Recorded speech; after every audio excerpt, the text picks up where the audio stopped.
Voilà pour les petites annonces. Et puis, sans plus tarder, je vous propose de découvrir un peu plus le professeur Pierre Magnard et sa vie et sa pensée avec le frère Thierry qui va nous faire une petite présentation. Cher maître, vous êtes enraciné dans la terre ardéchoise d'une vieille famille légitimiste, bien que né au Maroc. J'aimerais bien, dans cette première partie, très rapidement, que vous évoquiez un peu vos ancêtres, où il y a eu des hommes de lettres, des musiciens, des hommes politiques.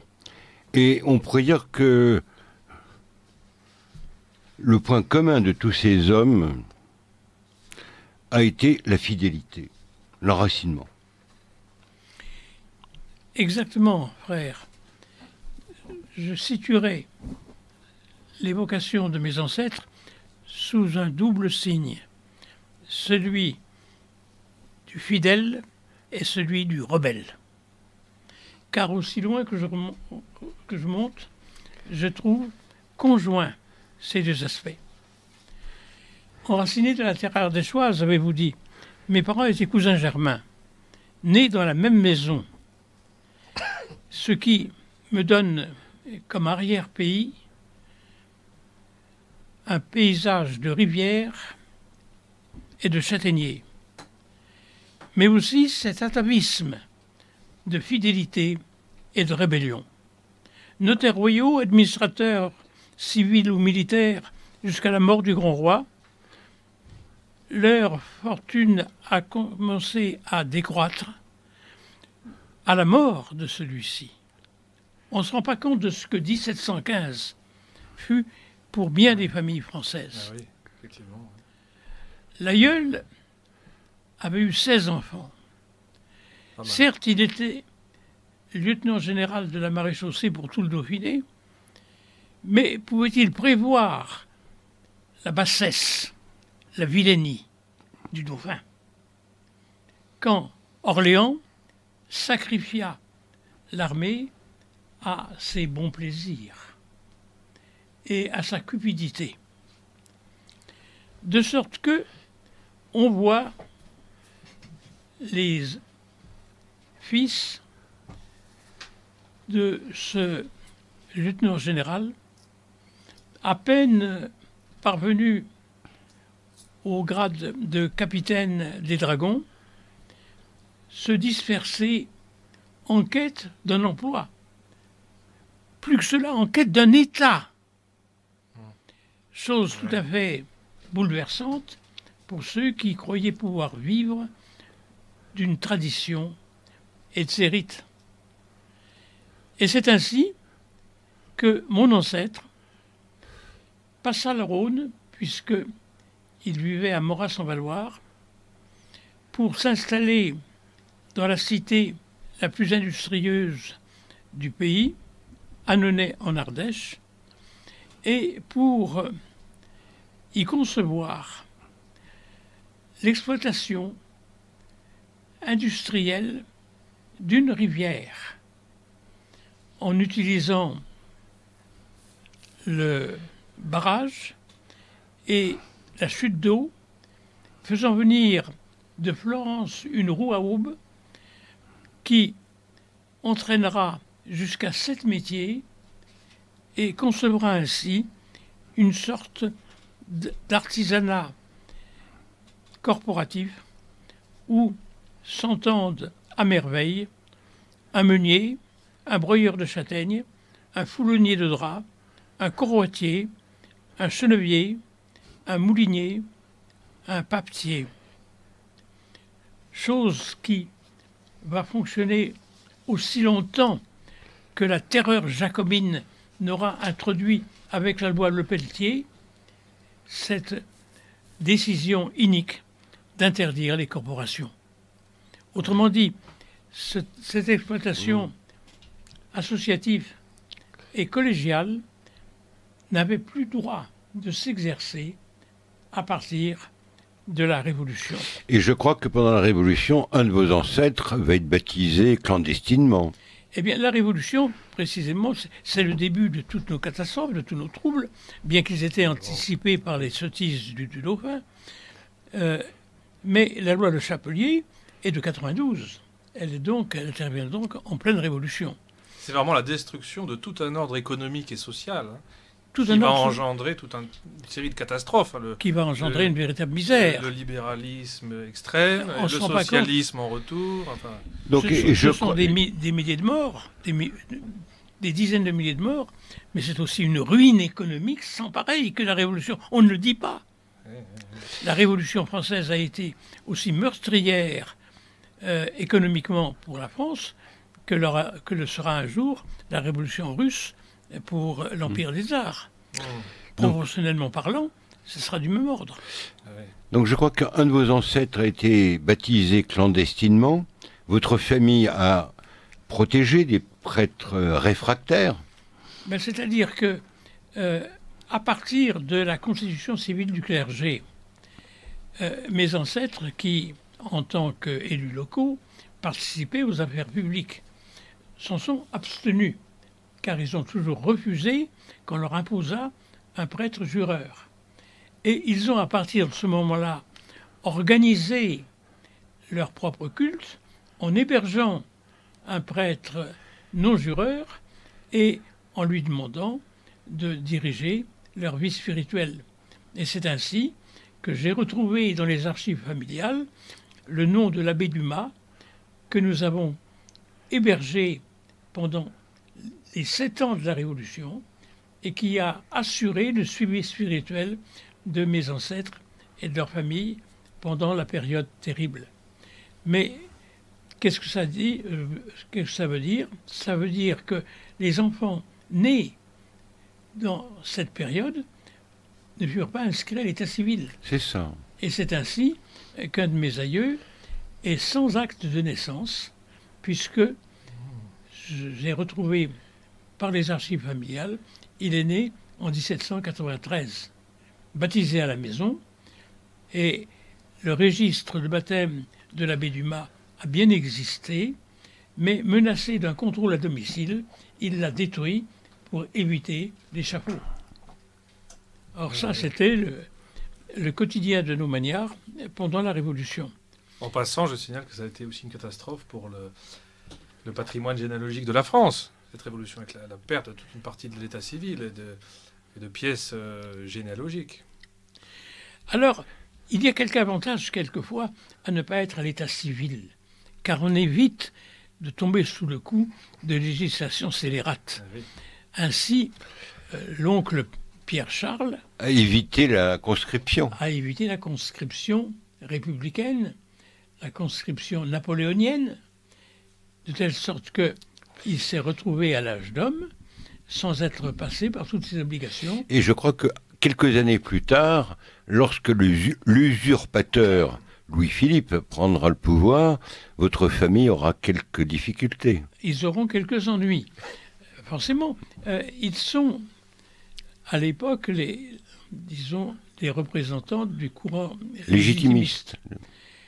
Et 1830 met un terme au règne de Charles X.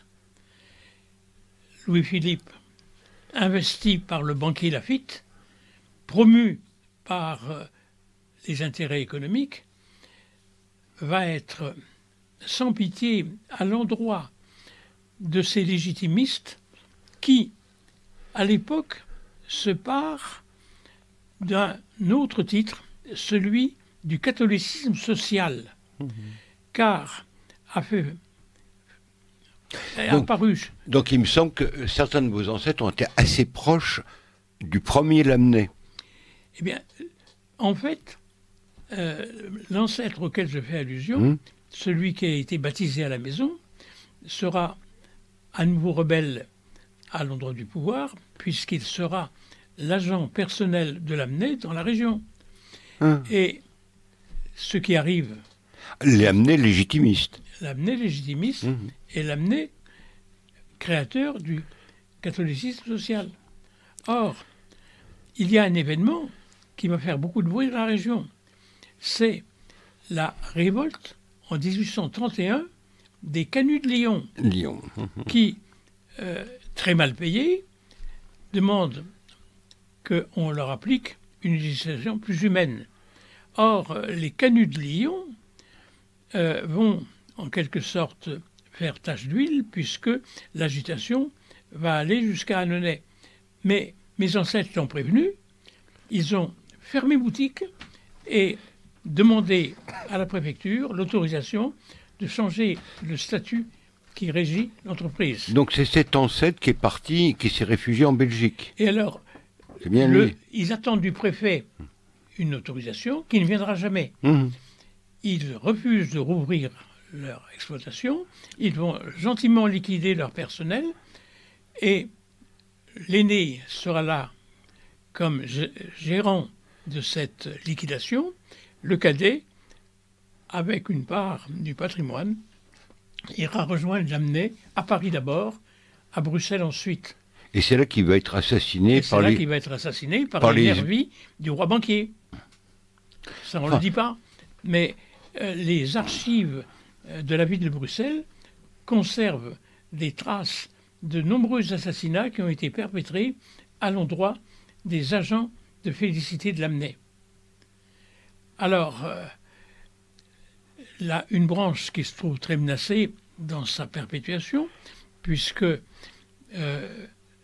Pierre-Charles venait de se marier, il avait un enfant, et cet enfant, soudain, est privé de père, et sa mère se voit intimer l'ordre de quitter la Belgique, où on estime qu'elle est indésirable.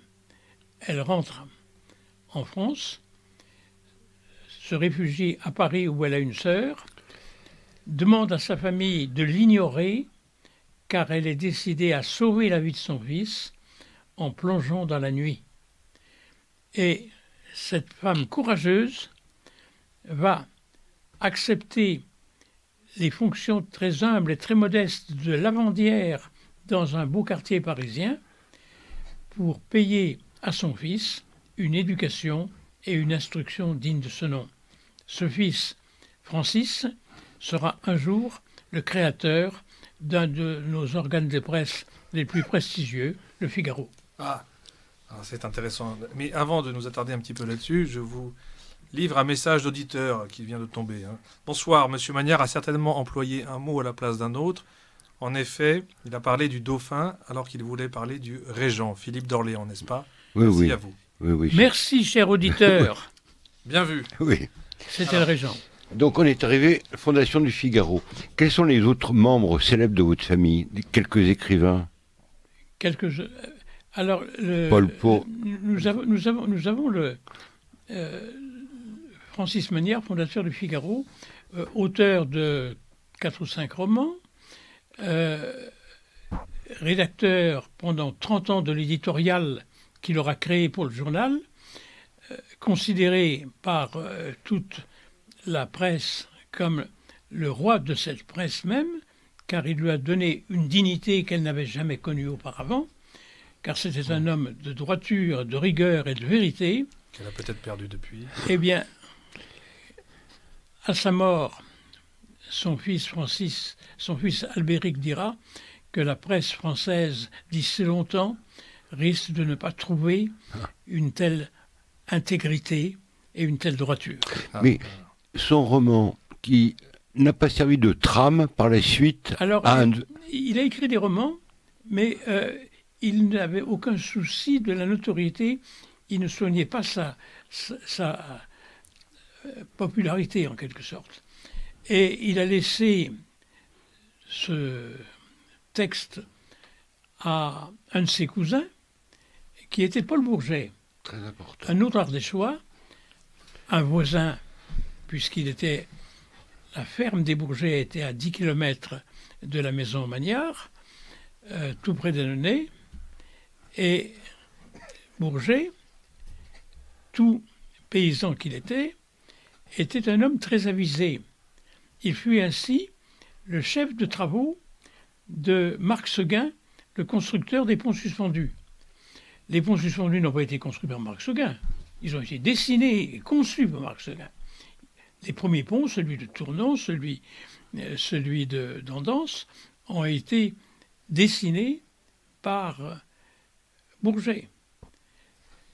Et ce Bourget, donc, a eu un fils qu'il a voulu former aux études supérieures et qui est devenu recteur d'académie et qui aura lui-même un fils, lequel sera un romancier, puisque ce sera le romancier Paul Bourget. Alors, célèbre et grand écrivain, académicien. 40 romans, une cinquantaine de romans et pièces de théâtre. Oui, académicien, patriote aussi. Alors, académicien, il faut relever le mot parce que cela va être l'objet de petites frictions dans la famille. En effet, avant que Bourget n'accède à l'Académie, Francis Magnard avait été élu au fauteuil de Lecomte de Lille. Mais il avait décliné cette offre en disant que un homme de presse qui se veut soucieux d'une vérité intégrale n'a pas à accepter d'allégeance quelle qu'elle soit, et que l'état d'académicien est incompatible avec le devoir de vérité d'un journaliste digne de ce nom. Et il ajoutait « Et l'habit vert, à quoi cela sert-il ? C'est une prothèse que l'on accorde aux intelligences qui doutent d'elles-mêmes. » Voilà ce qu'il faisait de l'habit vert. Dur.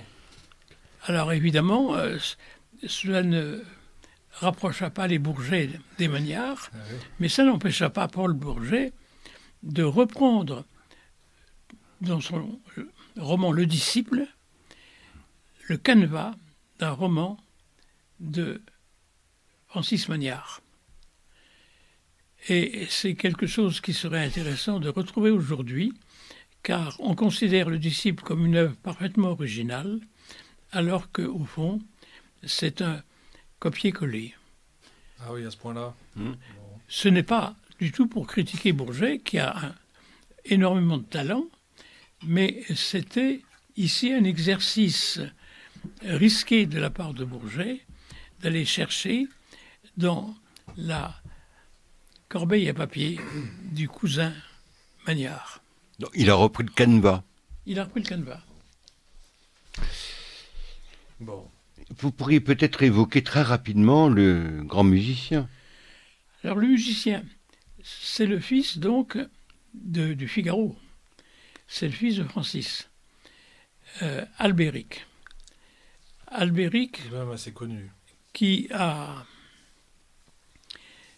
une enfance douloureuse, car sa mère, la femme de Francis, était, il faut le dire, neurasthénique. Et dans un moment d'aberration, elle a enjambé une fenêtre, elle s'est défenestrée. Est-ce qu'elle l'a fait volontairement? On ne sait pas trop. Francis a toujours dit qu'il lui avait parlé quelques instants auparavant et qu'elle était tout à fait normale.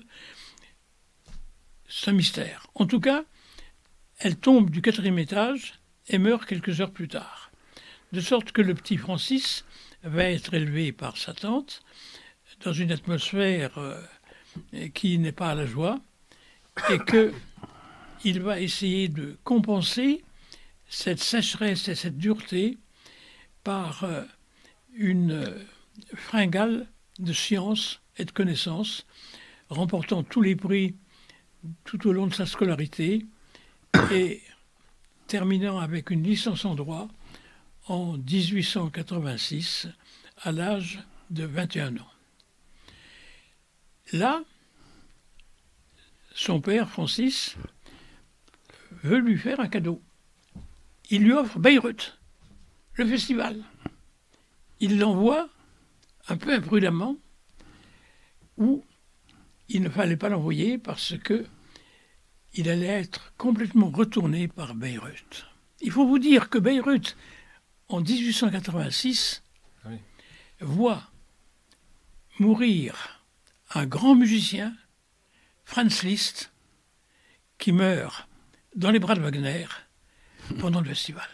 Ah, oui, quelque chose. Alors imaginez l'atmosphère de religiosité, de ferveur, qui est celle de Bayreuth cette année-là particulièrement.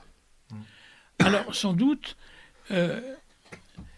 Albéric a-t-il entendu les grands opéras de Wagner, mais il a surtout vécu le deuil de Franz Liszt. Franz Liszt, vous savez qu'il était prêtre.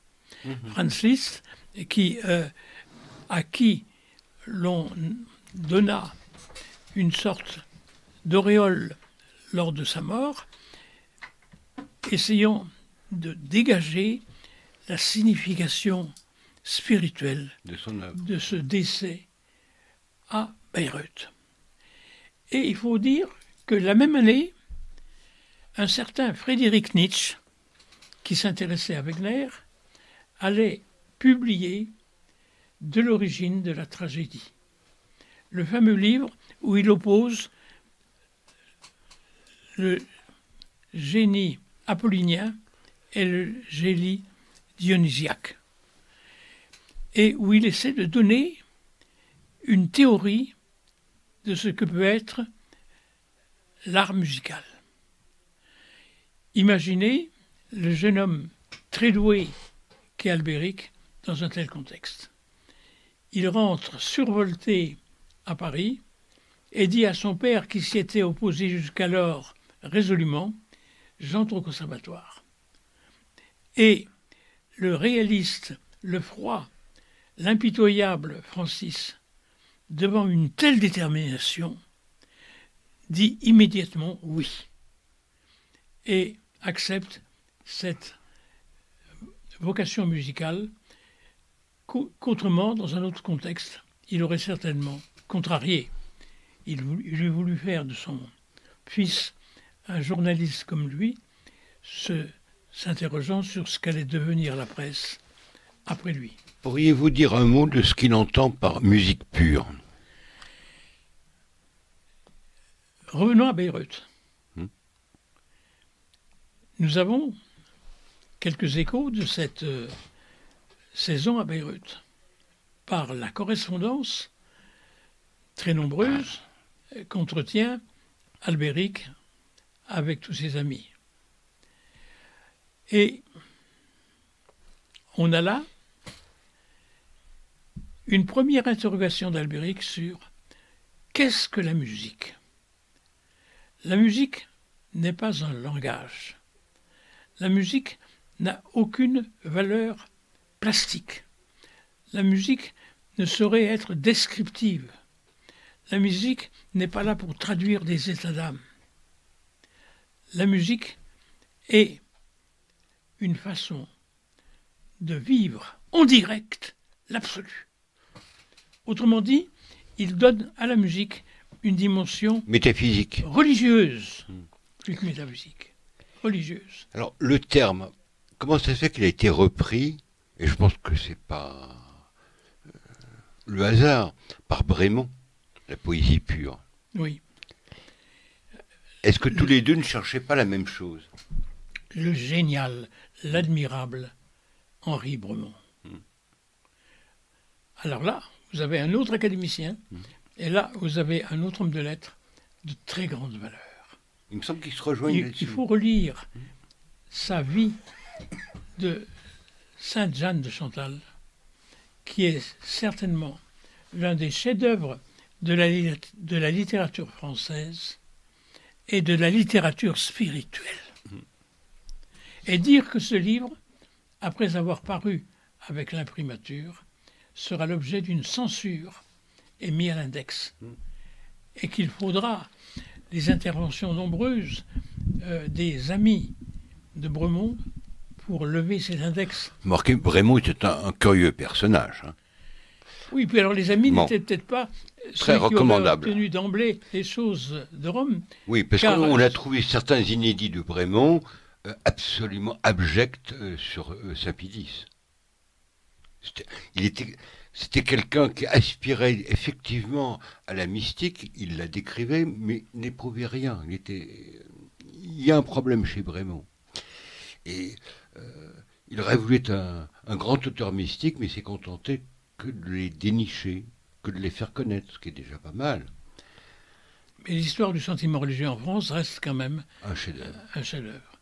Un chef-d'œuvre. Mais alors, il faut voir qui plaidait à Rome pour lui. Maurras. Maurras, avec lequel il a entretenu toute une correspondance à ce moment-là. Et Maurras, qui a été un soutien inconditionnel de Bremont. Alors, Évoquez peut-être la mort d'Albéric. la mort d'Albéric. Alors, Albéric va donc entrer au conservatoire, où il sera l'élève de Dubois, puis l'élève de Massenet, et puis qui trouvera parmi les musiciens une sorte de protecteur convaincu de la génialité de son disciple. C'est Vincent d'Indy. Il me semble qu'il était très opposé à Debussy. Magnard. Oui. Eh bien, pour tout vous dire, récemment, j'ai eu en tant que dernier héritier du nom, à donner mon autorisation pour une publication, celle du Quatuor à cordes. Et l'éditeur m'a demandé un autre quatuor à cordes d'un contemporain qu'on pourrait jumeler avec le quatuor à cordes de Magnard. Et j'ai dit, la chose la plus intéressante, ce serait de le jumeler avec le quatuor de Debussy qui a été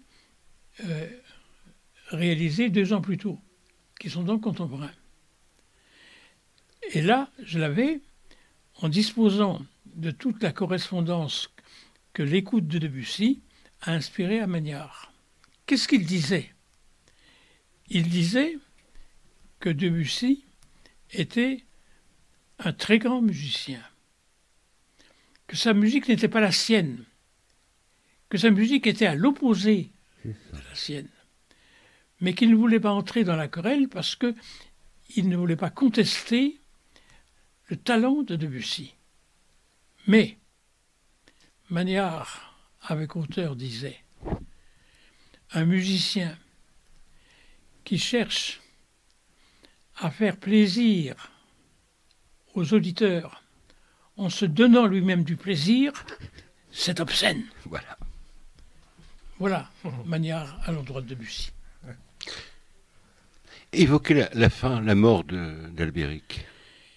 Eh bien, Albéric, donc, va avoir une courte vie puisqu'il meurt à 49 ans. Et il meurt à 49 ans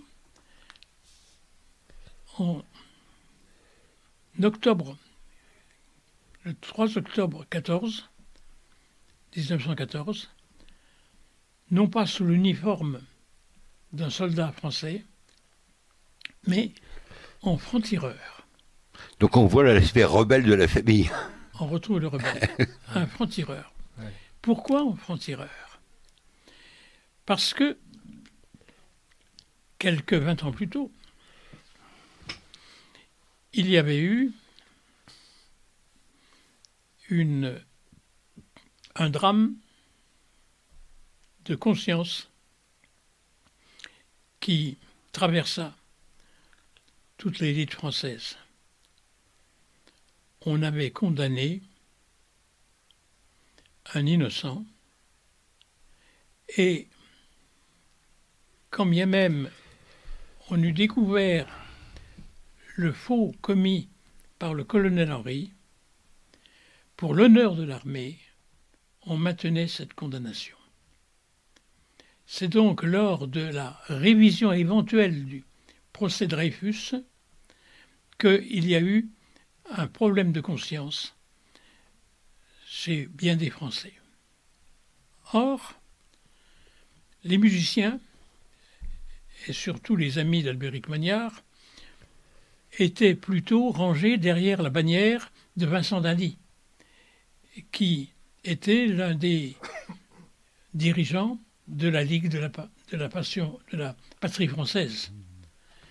et il eût été tout à fait expédient de rester sous cette égide. Mais il y eut un jour, de la part d'un journaliste qui avait été exclu du Figaro pour mauvaises mœurs et pour indécence, rien que cela, Zola, un appel dans l'Aurore, J'accuse. intitulé J'accuse. Alors, on vit les plus attachés à la patrie française hésiter, chanceler, s'interroger. Et Magnard signa le deuxième appel de Dreyfus pour la révision du procès. Ce qui, en bonne logique, devait amener ce lieutenant de réserve à démissionner de l'armée. Ce qu'il fit par correction, par probité. Or, 20 ans plus tard, quand la guerre éclate, qu'est-ce qu'il fait? Le brave Albéric se rend au centre de mobilisation pour dire voilà, je suis le lieutenant de réserve, j'ai démissionné, mais je veux servir à quelque rang que ce soit, avec quelque grade que ce soit. Il va à Senlis, il était conduit, il va à Compiègne, il est également éconduit. Il rentre alors chez lui, à Baron, dans l'Oise, et il dit à son épouse, on ne veut pas que je me batte, ils libéreront l'Alsace et la Lorraine sans moi, mais à la première occasion, je participerai au combat. Le bruit court que les Allemands déferlent en direction de Paris. Ils ont pas encore atteint la Marne, mais ils sont parvenus sur l'Oise. Magnard expédie son épouse et ses deux filles à Paris, d'où elles iront dans l'Ouest, trouver refuge, et il reste seul avec son jardinier dans sa gentilhommière de Baron-sur-Oise.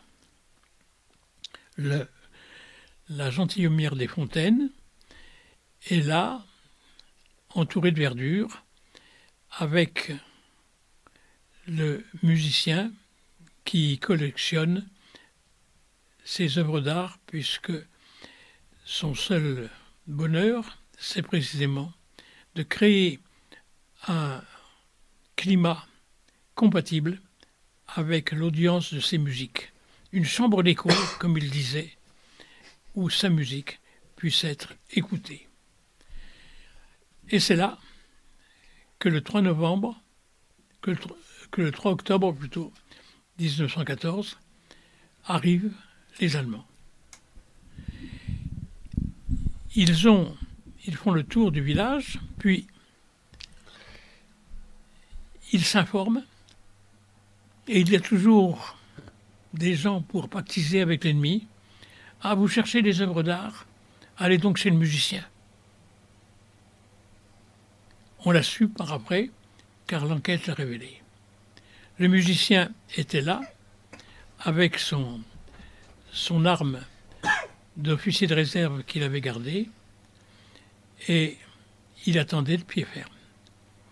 2 officiers de cavalerie de ce régiment entrent par la grille et vont, sans y être autorisés, en direction du manoir. Il sort son arme et il les abat. Ça ne se discute pas. Il avait promis à sa femme de ne se servir de son arme que s'il était attaqué et si les Allemands, disons, se manifestaient les premiers. C'était le cas.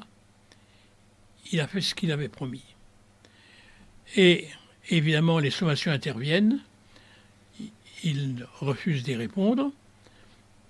on tiraille de part en part jusqu'à, disons, épuisement des munitions de la part de Magnard, puis les Allemands, devant la volonté de ce franc-tireur de ne point se rendre, mettent le feu à la maison et l'on retrouve les cendres de Magnard devant son piano, et ce qui reste de son piano après l'incendie de la maison, et la partition d'une de ses œuvres qui n'aura jamais été exécutée jusqu'au bout, Bérénice.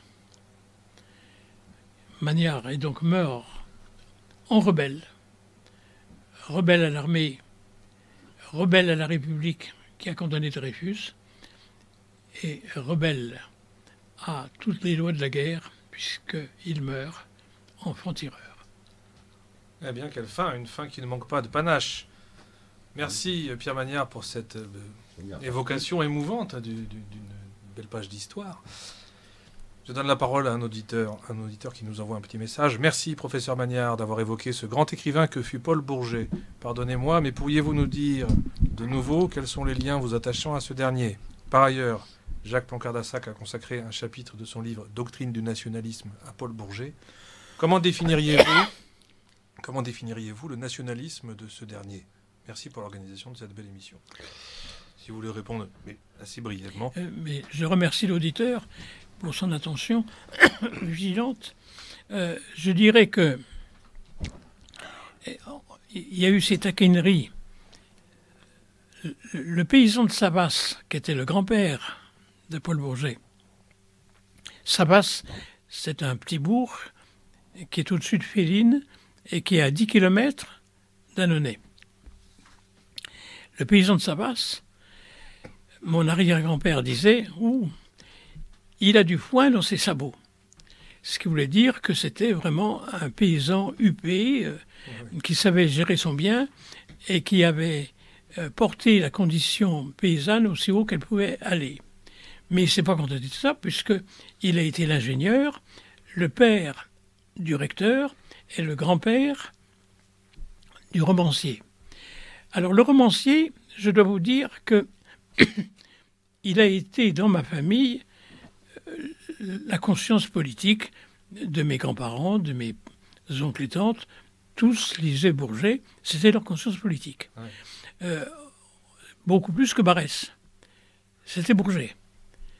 Bourget, plus que Bordeaux, plus que Bazin, c'était Bourget.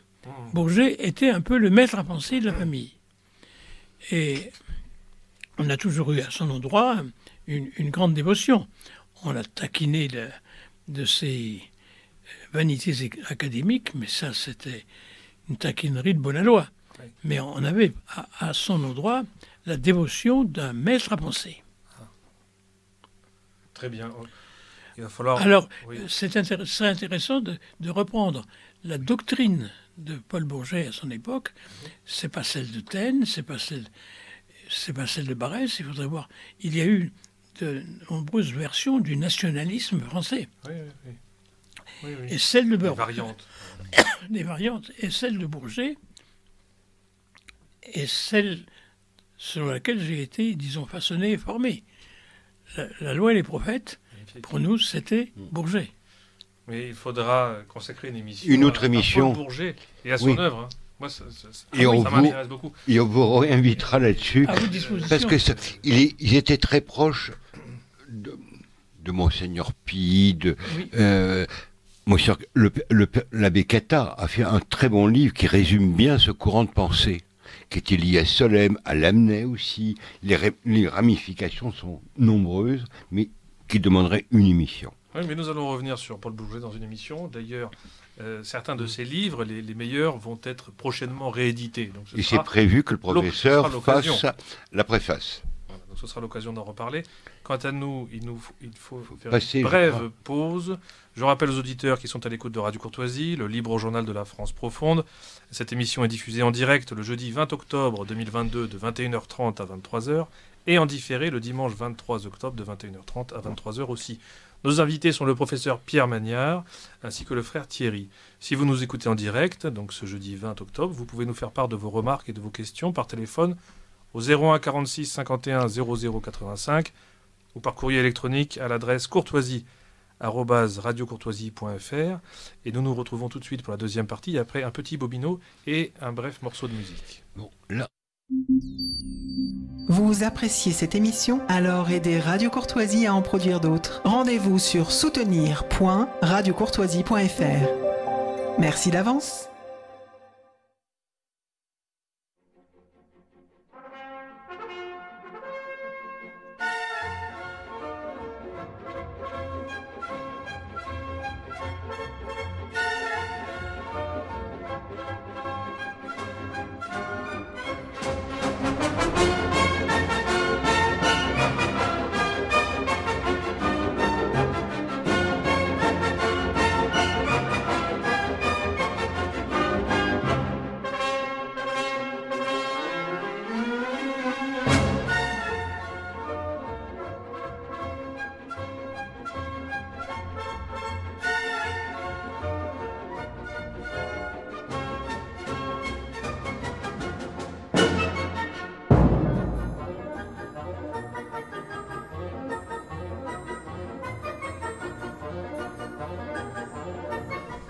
Voilà, finissons-en avec cette petite pause parce que nous avons encore beaucoup de choses à voir avec le professeur Magnard et le frère Thierry à qui je donne la parole. Cher professeur, on a évoqué votre famille, votre enracinement, maintenant on va parler de votre carrière.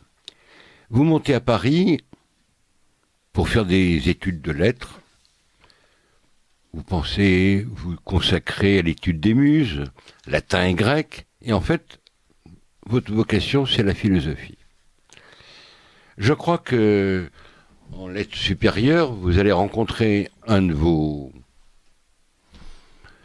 je dirais pas amis ennemi, qui vient du Maroc lui aussi, que votre professeur, je crois que c'est Étienne Borne, vous confie Derrida.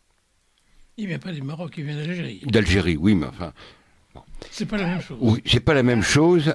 Au Maroc, vous avez les compagnons de Lyoté qui avaient fait école. Alors que Mon lui... père avait été aide-de-camp du maréchal. En Algérie, c'était... Alors, évoquez peut-être le premier contact que vous avez avec Derrida. Avant de... Il faut présenter un peu le bonhomme, quand même.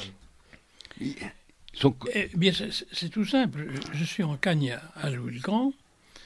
Je serai admis à l'école normale supérieure à la fin de l'année. Et j'ai comme condisciple un certain Jacques Derrida.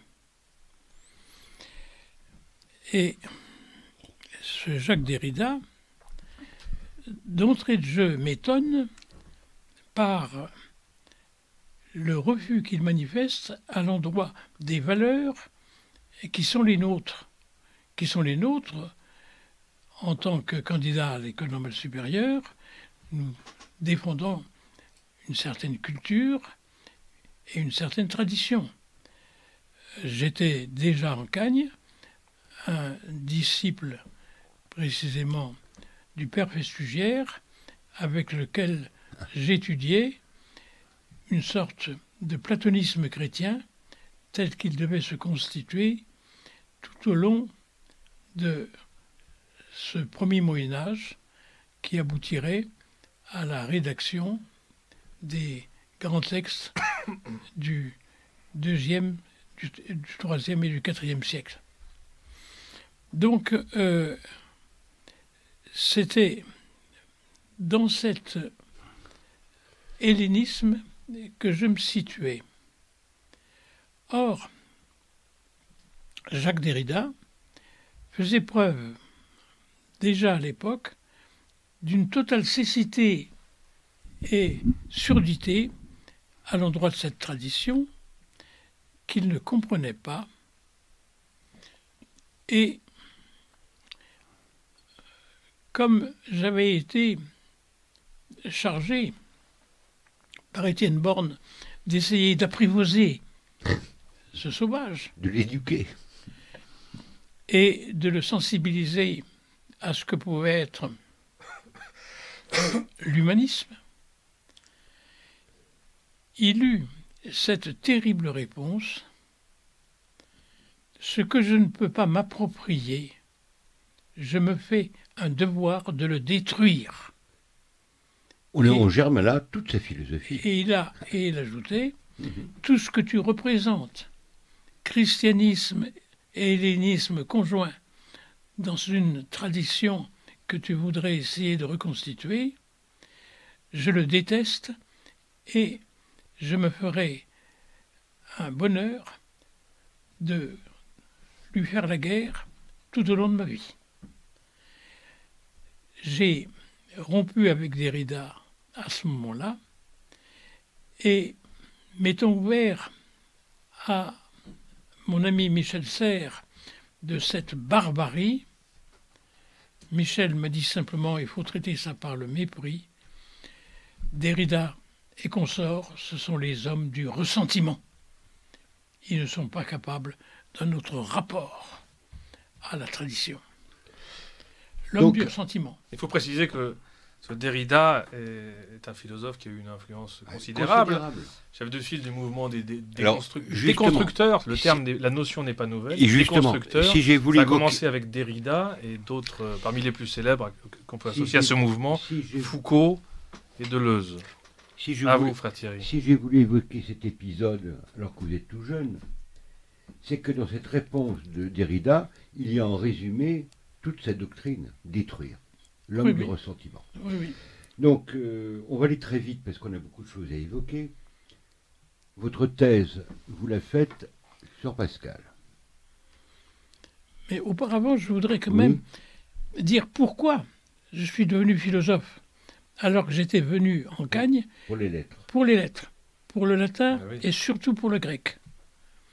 Et surtout pour le grec, je devais être confié dès mon arrivée, ce qui a été le cas par mon oncle Paul Mazon, à une de ses bonnes élèves qui était Jacqueline de Romilly, qui m'a appris le grec. Je savais sans doute par le secondaire que j'avais suivi, mais je ne savais pas grand-chose en grec. Et là, j'ai eu, disons, la chance d'être initié au grec par Jacqueline de Romilly.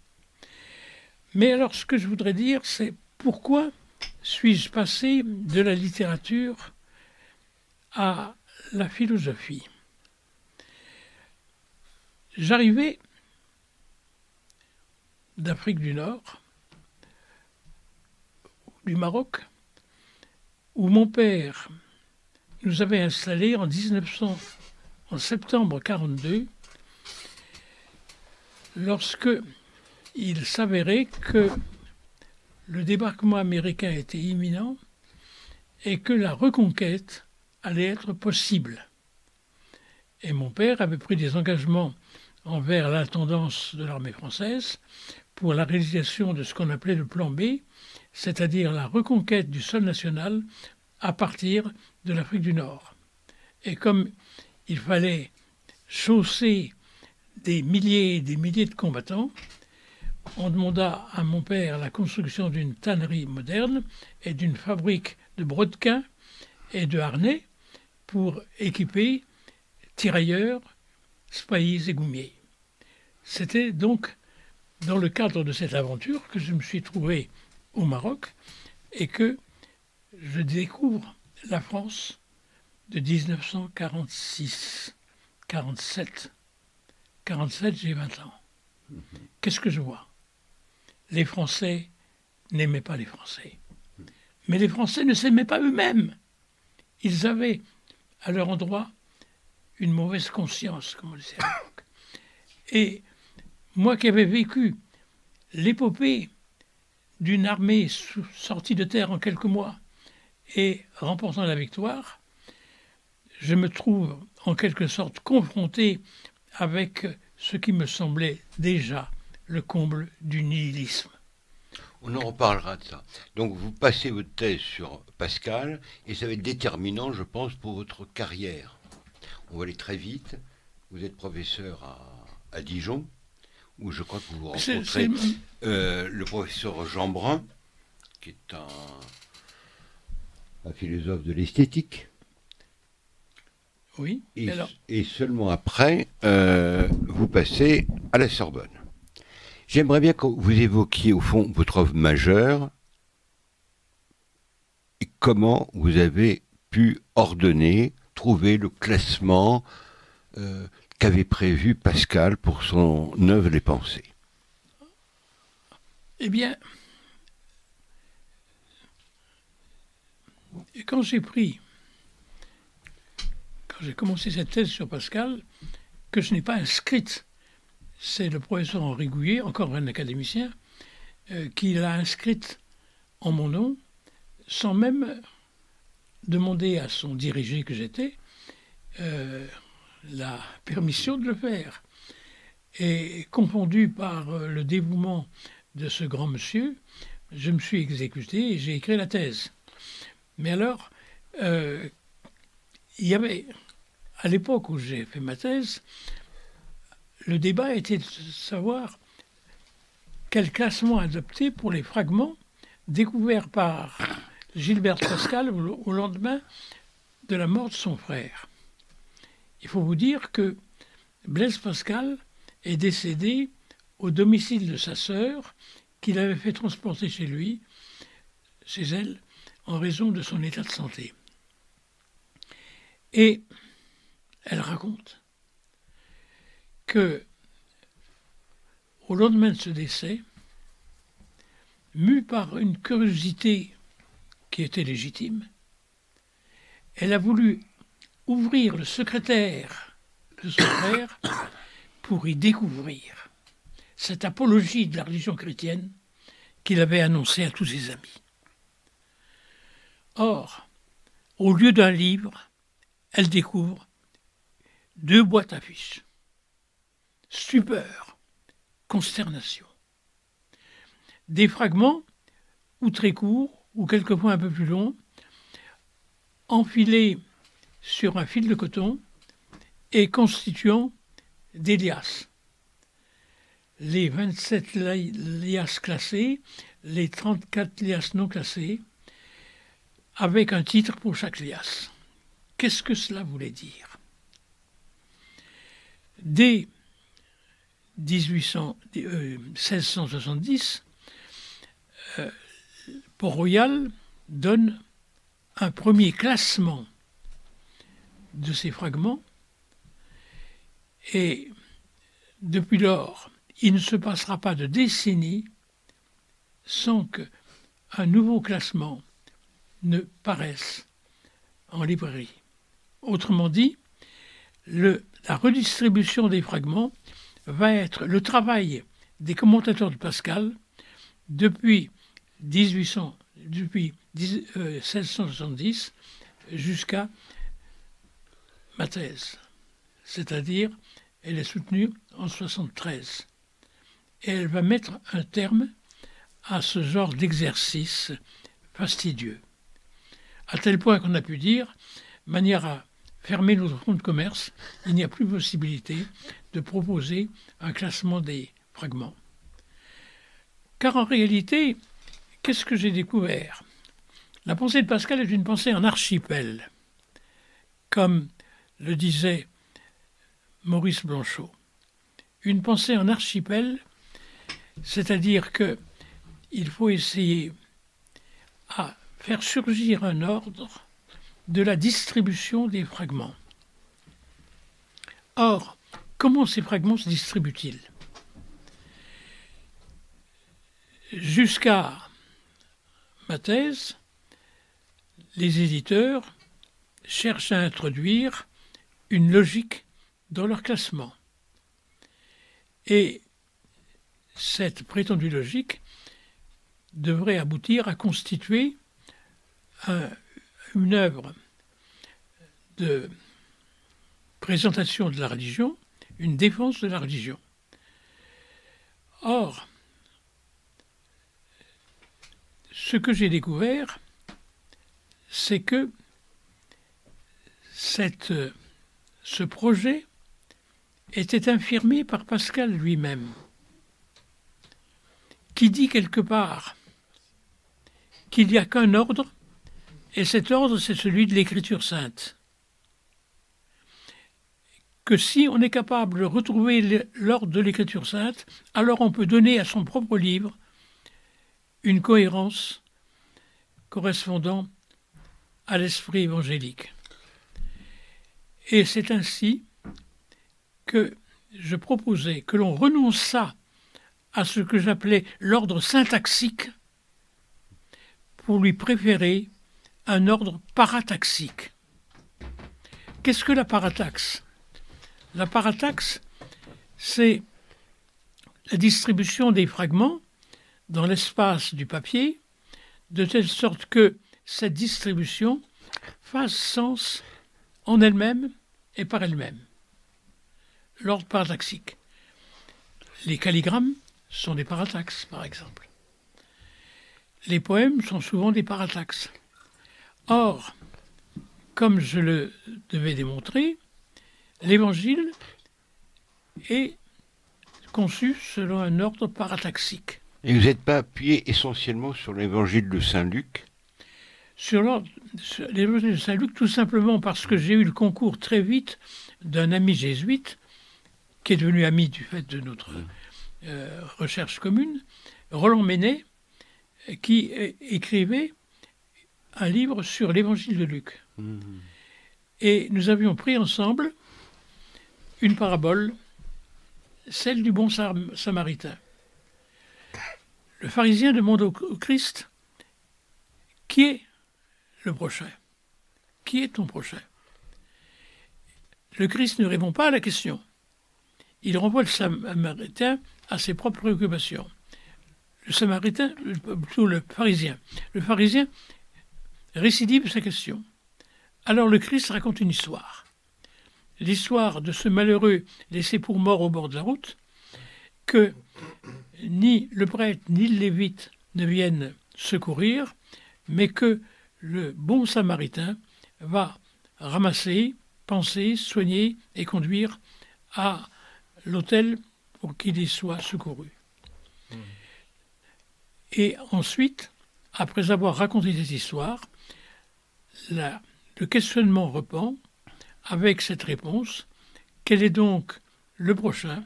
C'est évidemment le Samaritain. Or, si vous regardez comment est construit le péricope évangélique, vous vous apercevez qu'il y a un centre, et que le centre est tenu par la parabole, et qu'il y a de part et d'autre du centre des propositions qui se répondent dans une sorte de symétrie. Or, nous avons, Roland et moi, pris l'ensemble de l'évangile de Luc et nous avons vu que fonctionnait parfaitement cet ordre parataxique. À tel point que j'ai conçu ma propre lecture des pensées de Pascal selon la parataxe.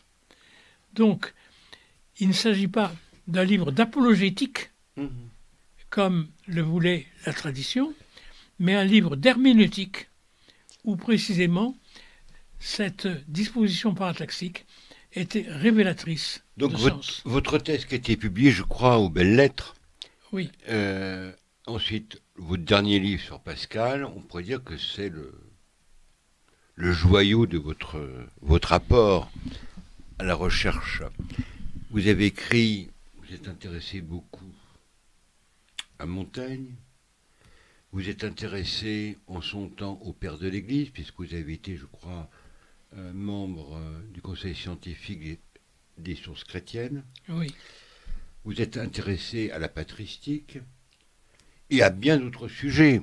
Il ne reste plus beaucoup de temps, donc je vais évoquer très rapidement et vous allez développer ce qui vous intéresse. Vous êtes intéressé aussi à toutes les questions de bioéthique. Vous avez été responsable des cours de bioéthique à une époque. Vous êtes intéressé aussi, vous avez été chargé de surveiller le CNRS, plus ou moins, ou de l'évaluer. S'il fallait faire un bilan, sur quoi que faudrait-il retenir ? S'il faut retenir quelque chose de mes écrits, je plaiderai pour ceux que j'ai écrits dans le cœur de mes élèves. Ce sont certainement les plus féconds, ce sont certainement les plus porteurs d'avenir. Parce que je crois que vous avez présidé de nombreux jurys de thèse. Je pense par exemple à celle du père de Blinière. J'ai dû diriger 180 thèses. C'est assez amusant, la direction des thèses, parce qu'on finit par créer une sorte d'école. Une école, non pas de philosophie, mais une école de lecture, une école de lecture de texte. Je suis un lecteur de textes et un maître de lecture des textes. Et c'est comme ça que j'ai eu énormément d'étudiants. Mais il y a un petit épisode assez amusant parce que ça m'a valu une rencontre assez émouvante. Celle d'un philosophe dont j'avais lu toute l'œuvre, mais que le hasard des choses avait fait que je ne l'avais jamais rencontré. Paul Ricoeur. Paul Ricoeur... Ça, c'était à la fin de sa vie, je crois. Pardon ? À la fin de sa vie.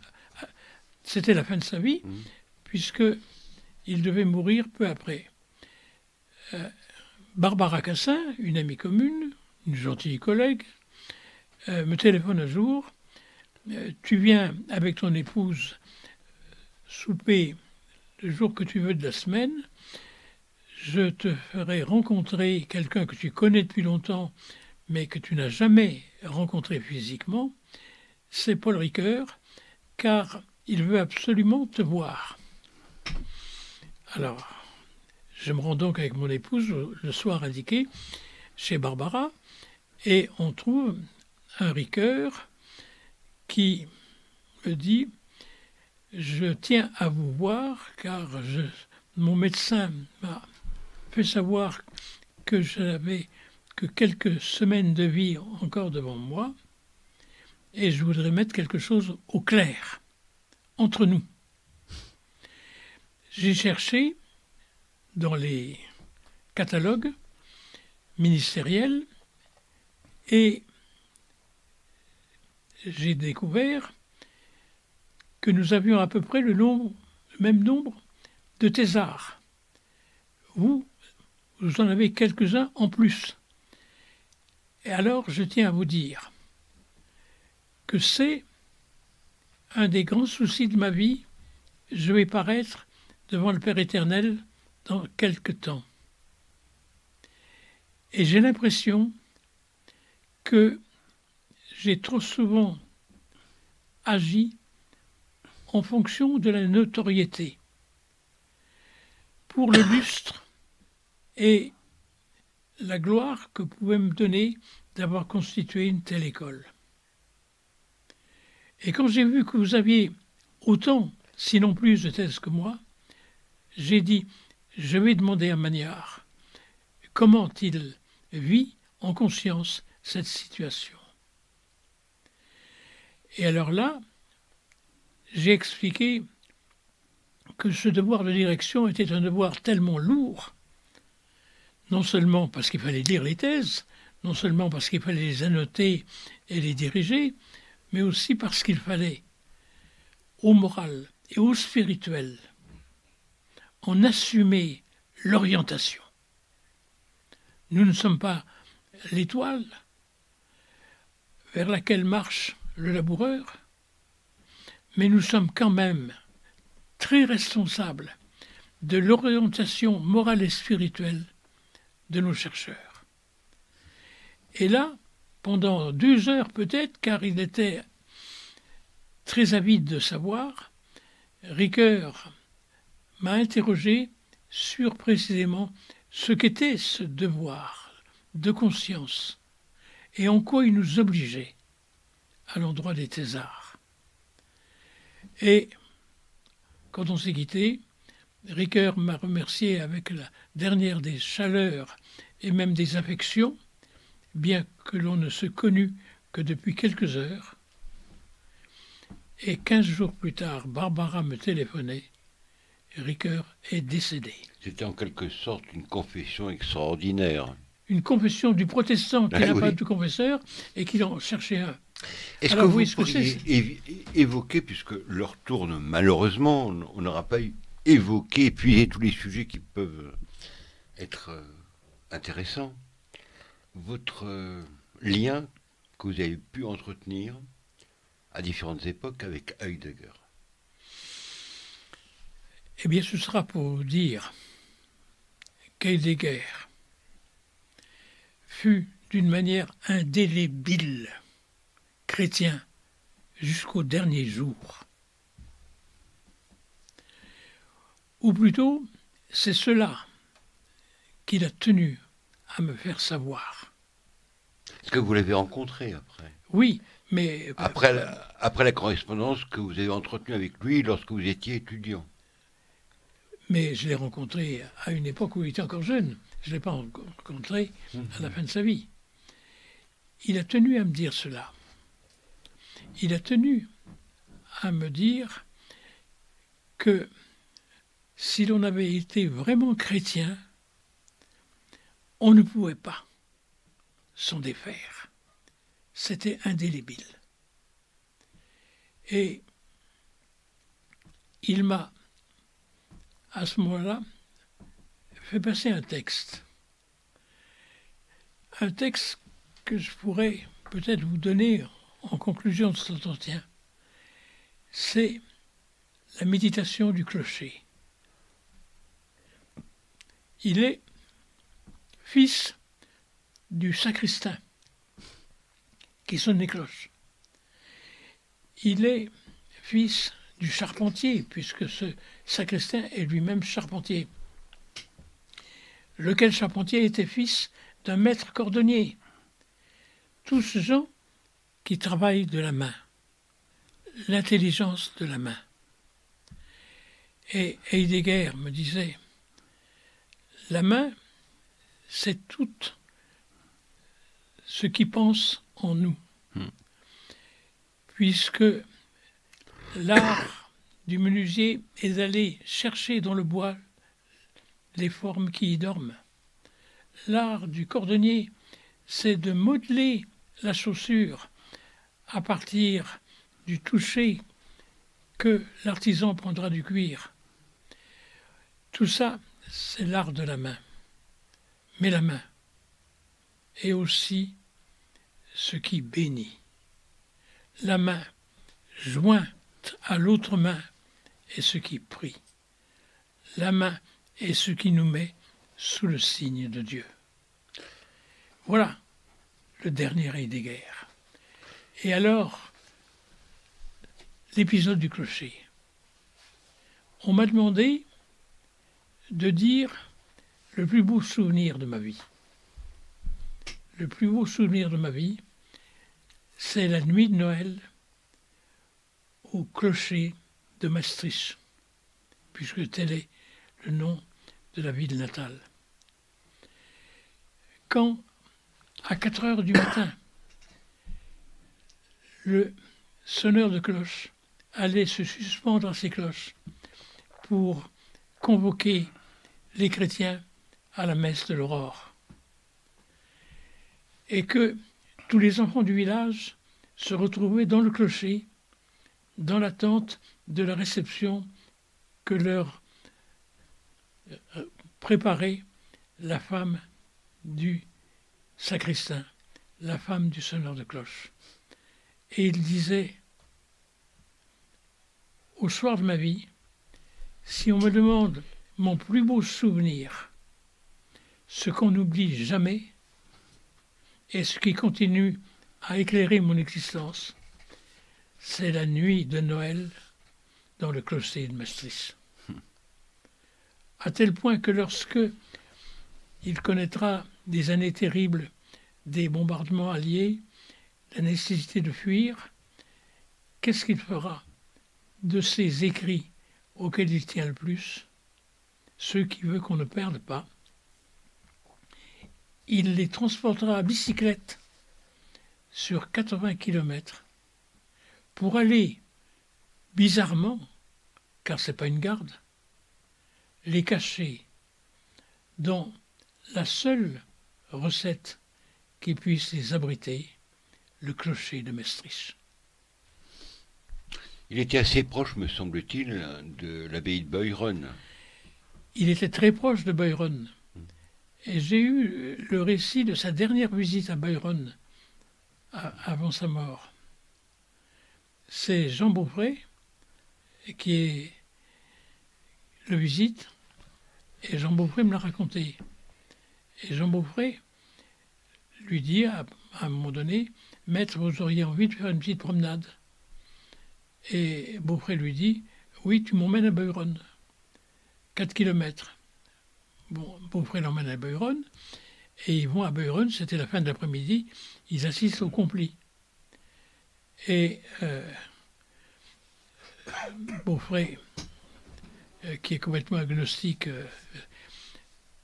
est assis, il suit poliment l'office, tandis que Heidegger est agenouillé sur un prie-dieu, et lorsque l'office prend fin, Heidegger reste toujours à genoux sur son prie-dieu. Et Beaufray me raconte, j'attendis près d'1 heure, et voyant que Beaufray ne se relevait pas, j'ai fini par me lever et par lui signifier que je désirais partir. Heidegger s'est retourné, il était en larmes. Et il a dit, il y a des choses dont on ne se défait pas et qu'on n'oublie jamais. Donc c'est cette fidélité d'Heidegger à sa foi catholique que je voudrais souligner. À sa foi catholique parce que dans tous les commentaires qu'on retrouve, il y a un mot qui dénote le catholicisme, c'est le mot présence. Seul le catholicisme admet la présence réelle. Et c'est cette présence réelle qui fait toute la force de la pensée catholique. Heidegger ne le professait pas, mais il le disait. Merci. Merci Pierre Magnard de cette évocation. Je voudrais vous interroger sur une notion importante, nous n'avons plus beaucoup de temps mais ça me semble important. Dans la société moderne, nous sommes probablement tous d'accord, travaillée par des forces dissolvantes se signale par une hostilité complète à la notion de transmission sous toutes ses formes et vraiment dans tous les domaines. Je sais que vous attachez beaucoup d'importance, vous, à cette notion de transmission, aujourd'hui battue en brèche, et à ce que vous appelez la chaîne des savoirs. Pourriez-vous nous en dire un peu plus ? Eh bien, vous voyez, je me suis fait de la transmission un devoir. Et quand j'ai pu connaître ce déni de transmission de la part de l'université tout entière que fut mai 68. Ah oui, alors ça, c'est l'horreur des horreurs. Une rupture radicale. Et toute ma vie d'enseignant a été un calvaire. Parce que j'ai sans cesse vécu la persécution de mes collègues qui ont tous trahi, qui sont tous couchés à un moment ou l'autre. Il y a un moment où les gazettes disaient que j'étais le seul professeur fasciste de France, parce que j'étais le seul à dire absolument non à la grève et à cette démission consentie. Car cette démission, elle a été organisée de proche en proche par précisément les universitaires eux-mêmes qui se sont fait une sorte de devoir d'accompagner la déconstruction. Alors, d'un mot, de quoi il s'agit ? On a parlé tout à l'heure de Derrida.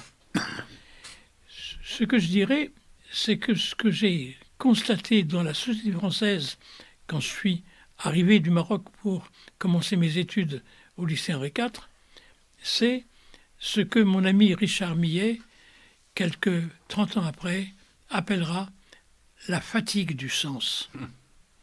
Ouais. La fatigue du sens. Le Titre sens, d'un de ses essais.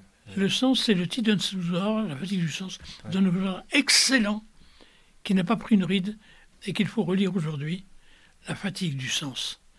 La fatigue du sens, c'est quoi? C'est que le sens est quelque chose de lourd à porter. Il est lourd à porter parce que il suppose des points d'appui, des arcatures, des points de repère.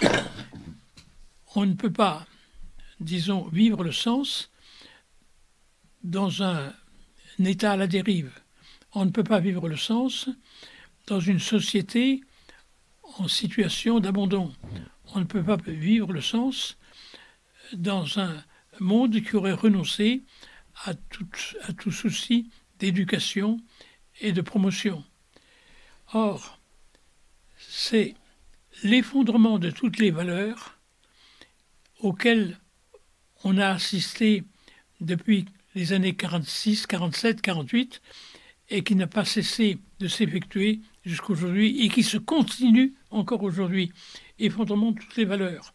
Ce que Maurice Blanchot, dont j'ai eu l'honneur d'être l'un des auditeurs, appelait le désastre. Le désastre, au sens propre du mot, c'est la perte de l'astre sur laquelle marchait le laboureur quand il ouvrait son sillon en marchant à l'étoile. Or, nous avons perdu notre astre. Nous vivons donc un désastre. Et vivant un désastre, nous ne savons plus où nous allons. Comme disait Blanchot, nous tombons dans une société précaire. Qu'est-ce que c'est qu'une société précaire? Qu'est-ce que c'est qu'un monde précaire? Et je voudrais définir ces deux mots, l'un par l'autre, du désastre et de la précarité. Le désastre nous voue à un monde précaire. Blanchot réunissait quelques étudiants. Il y avait Derrida, justement.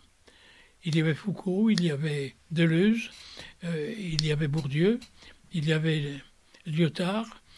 C'était chez rue du Dragon, chez une dame, Marguerite Duras, qui devait se faire connaître comme artiste et comme cinéaste, et qui avait à cœur de fournir à Blanchot, qui pourtant n'était pas du tout de sa couleur, puisque Blanchot avait été un disciple de Maurras, mais qui était admirative de son génie prophétique. Et Blanchot nous disait ceci: vous croyez encore que le monde ancien ne s'en est pas allé? Vous croyez qu'il subsiste? Vous croyez qu'il demeure? Il y a des familles, il y a des traditions, il y a du passé, il y a encore des monuments, il y a le langage, il y a la littérature. Autrement dit, vous ne croyez pas au désastre. Faites attention. Vous arrivez à pas de loup vers ce que vous croyez être encore votre maison de famille. Est-ce que le premier courant d'air ne va pas l'emporter comme un château de cartes? Est-ce qu'elle ne va pas tomber en ruine? Dites-vous qu'elle est toujours là peut-être, mais à l'état précaire. Qu'est-ce que ça veut dire, à l'état précaire? Ça veut dire qu'elle ne subsiste que par votre prière. Et vous ne savez plus prier. Et comme vous ne savez plus prier, est-ce que vous savez si votre prière, la messe, tiendra longtemps debout? Voilà, le désastre nous avouait à l'état de précarité. Et quand on lui demandait d'insister sur le désastre, c'est quoi? Le désastre, c'est avoir un futur dépourvu d'avenir. C'était une de ses réponses. Ah oui. Ou encore le désastre, c'est un vide qui n'ouvre pas sur une transcendance, mais sur un néant. Le désastre, enfin, et c'était pour lui la définition même du désastre, c'est que nos désirs ne sont plus mus par une soif et une faim de quoi que ce soit. Ils sont désir du rien. C'est ça que nous enseignait Blanchot. Et il voyait précisément que cette précarisation de notre société allait croissant à mesure que se développerait le nihilisme contemporain. Alors je crois qu'on n'en est pas sorti. On est toujours à attendre de Blanchot qu'il nous dise la fin de la nuit. Oui.